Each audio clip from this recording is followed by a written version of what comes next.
I think I was 16-ish. But the thing about that is that when you first start getting into that whole thing, you have this sort of stereotypical idea of what it's going to be.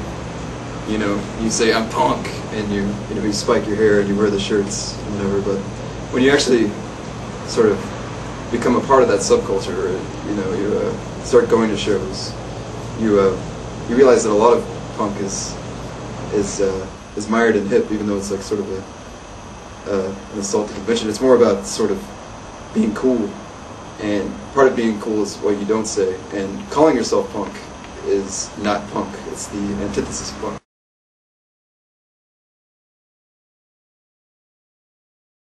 That's the thing. I went into punk with this idea of what it was about, and I think, I'm sorry if I'm rambling, but I think that punk is really embodied by two different people. It's like, you could take a Sid Vicious approach, which is, the punk is about self-destruction and dying young, or you could take like someone like Joe Strummer or Ian MacKaye, who it's about like,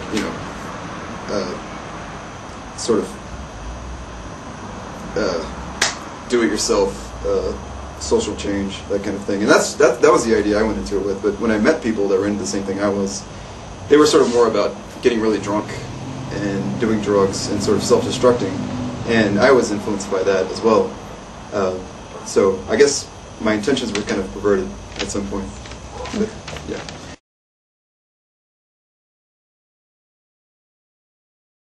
I guess I just liked what everybody does, which is the rebellion and just sort of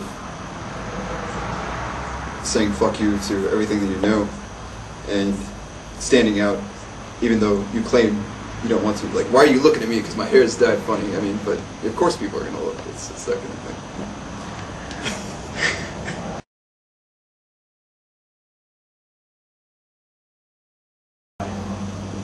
I wouldn't say I'm punk, but I think there's a lot of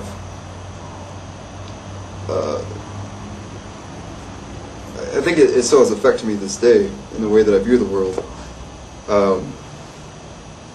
It's primarily the sort of distrust of corporate America and sort of conventional medicine, and looking at an alternative lifestyle as a sort of corrective to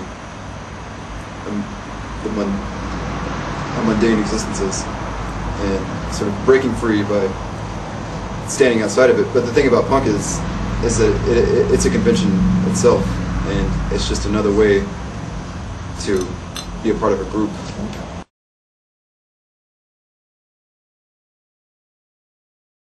I really think, largely, I think it's a political influence, and just, sort of like bands like Fugazi or Millions of Dead Cops, Dead Kennedys, that really sort of, influence me to this day when I think about that.